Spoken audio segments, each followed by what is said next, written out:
Well, Christmas greetings and Happy New Year to our whole VAC team. What a pleasure it is to have the opportunity to be here and to visit with you. And you might know when we get together, we start off with a little warm-up. And probably the warm-up that would be good for us to start off with tonight would be, I'm alive, I'm alert. Hey, here we are. I'm alive, I'm alert. Hey, happy birthday to you. Happy birthday to you. Happy birthday to you.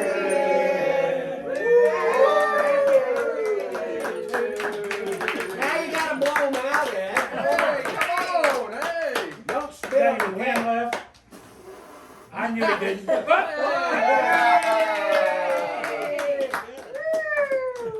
Happy birthday, we all love you. Well, thank you. Well, some of us. Some of us more than others.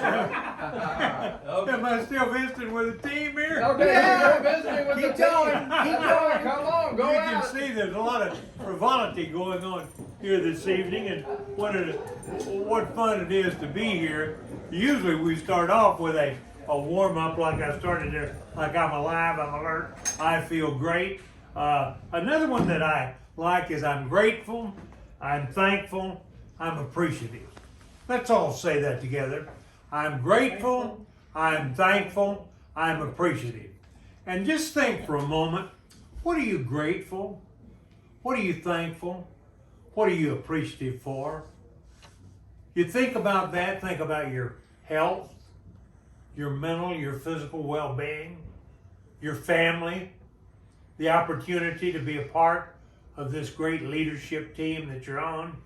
I don't know of any group that I feel closer to or warmer with than this wonderful Vehicle Acceptance Corporation group. You are a dynamic group of folks. And that makes me feel good. And I wanted to talk to you about two or three things this evening. One is, do any of you ever have a tendency to worry a little bit? If you could find out what worry is in one simple sentence, and then learn how to get rid of this troublesome pestilence for the rest of your life, you'd probably want to know how to do it, wouldn't you? Let me tell you what worry is. Worry is nothing more or less than the misuse of your imagination.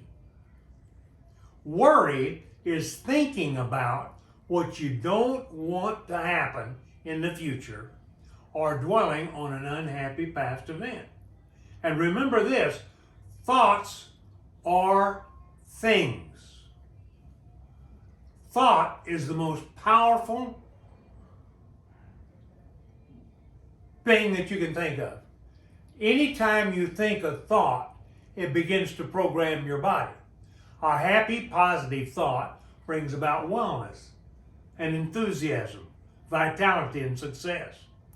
An uptight, frustrated, angry thought, what does it do? It does the reverse. And the subconscious doesn't know the difference between a vividly imagined happening and an actual happening. So what do? Imagine the goodness that you want out of life. Imagine the good health that you want to enjoy. Imagine and see the love you have with your spouse, with your family, with your children, with your associates, with your customers. Because what you imagine is what you're going to realize and be fulfilled with in your life. So think about some of these things. You see, we don't catch happiness. We don't catch depression. We create happiness or depression by the thoughts that we plant in the garden of our mind. What we read, what we listen to, and the people with whom we associate are the things that begin to make our life happy and successful or not so successful.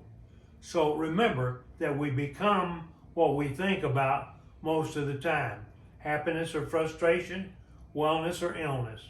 For instance, many times, I thought if I were going to be with you in person tonight, I would demonstrate this to you. Many times what I'll do is I'll have someone come up in front of the group and stand and hold their hand out like this, make a fist. I will stand around behind them and I'll, check them for, and you can do this if you want to right in the meeting while I'm talking to you.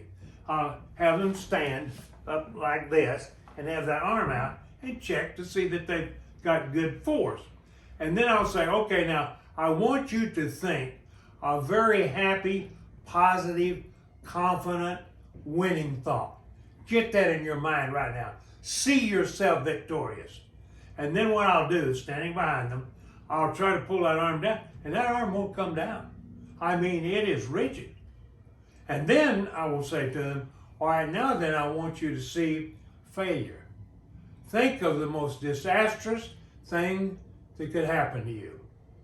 Think of your dreams going awry. And then what happens? Their arm will just almost fall on its own. You see, thoughts are things that become actions that develop the habits that build the character that we become. So, be careful about what you read, what you listen to, the people that you associate with. People say to me, do you not read the newspaper? I don't really devour the newspaper. I glance through the headlines. I sort of catch the theme of some of the main things that are happening. But most news is bad news. It's reporting on the wrecks, the murders, the robberies, all the things that went wrong. Very seldom do you see really good stories on the front page of your newspaper or on the bulletins on radio and television. It's telling you about the crashes or the robberies or the murders or the things like that. So be careful about what you let go into your mind. Begin to read uplifting books like Think and Grow Rich by Napoleon Hill or Psycho-Cybernetics by Maxwell Maltz. Begin to put into your mind good, wholesome, positive thoughts about what you read, who you listen to, and the people with whom you associate. Remember this, that happiness or frustration, wellness or illness, wealth or poverty, love or hate, confidence or doubt, fear or anger or fatigue are the result of what we spend the majority of our time thinking about. Happiness is a state of mind in which our thoughts are pleasant most of the time. So, what we need to do is dwell upon the good, the wholesome, the positive, and the pure. And this is a good time of year for us to be doing that, isn't it? Think about what you would like to happen this coming year. I can remember as a child growing up on a farm in Portales, New Mexico, thinking about where I wanted to go and the things I wanted to do. And I had a very loving mother who encouraged me, and she would tell me how great I was and how intelligent I was and how good things would happen. I remember a specific incident when I was about 13, 14 years old. I had a older half brother. My father was much older than my mother. My father was about over 40 years old when he married my mother, who was about 20. And my mother, his youngest child, his wife had died, his first wife had died, and his youngest child was about, 2 years old when he married my mother, who was so young. And she took good care of him. She loved him, and he loved her. But when I came along, my mother really loved me, and she showed that love to me.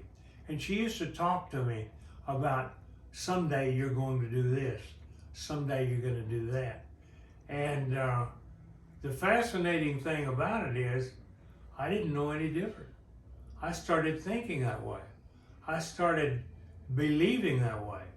I started believing that a poor farm kid could become wealthy.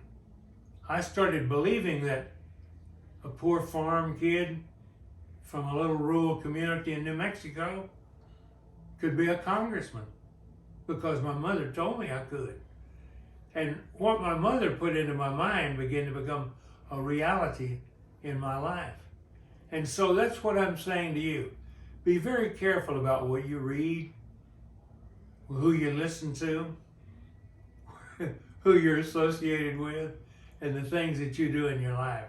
Because you will find that what you think about, what you read, and what you believe will become a reality for you. If you can see yourself enjoying a better, happier, richer life, and you begin to act and think that way, you will become that way. And you're headed the right direction by being a part of this team. I am honored to be here this evening talking to you.